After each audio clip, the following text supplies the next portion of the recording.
నేను మీలో జీవించాలని నా కోరిక అని నీవు చేసిన వ్యాఖ్యానం నిజంగా బంగారంతో తూచదగినది. ప్రియ సోదరా, వాస్తవానికి నేను జీవించి ఉండటం మీ అందరి వల్లనే. ఎందుకంటే నా పని చాలా కాలం క్రిందటే పూర్తయిపోయింది. కనుక నేను ఈ పాటికి ఈ భౌతిక ప్రపంచాన్ని వదిలి వెళ్ళిపోయి ఉండేవాడిని. ఇప్పుడు మీరందరూ మిషన్ను తేజోవంతంగా ప్రకాశించేటట్లు చేసే వరకు నేను వెళ్ళిపోవడాన్ని గురించి ఎంత మాత్రం తలవను. లయావస్థ దాని పరిమితులను దాటిన తర్వాత సారూప్యతా రూపాన్ని పొందినప్పుడు ఏ ఆలోచనలు వచ్చినప్పటికీ అవి హృదయం నుండి మాత్రమే వస్తాయి.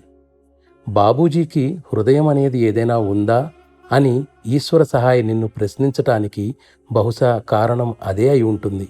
కానీ ఆ ప్రశ్నకు సమాధానంగా దయ ఉంచి నా హృదయాన్ని మీతోనే ఉంచుకోండి అని నీవు ఎంతో యుక్తంగా నివేదించావు. స్పష్టంగా చెప్పాలంటే నీ హృదయం ఇప్పటికే నాతో ఉంది. ఆ విధంగా ఉండనట్లయితే నేను నిన్ను ఎన్నటికీ జ్ఞాపకం ఉంచుకునేవాడిని కాను.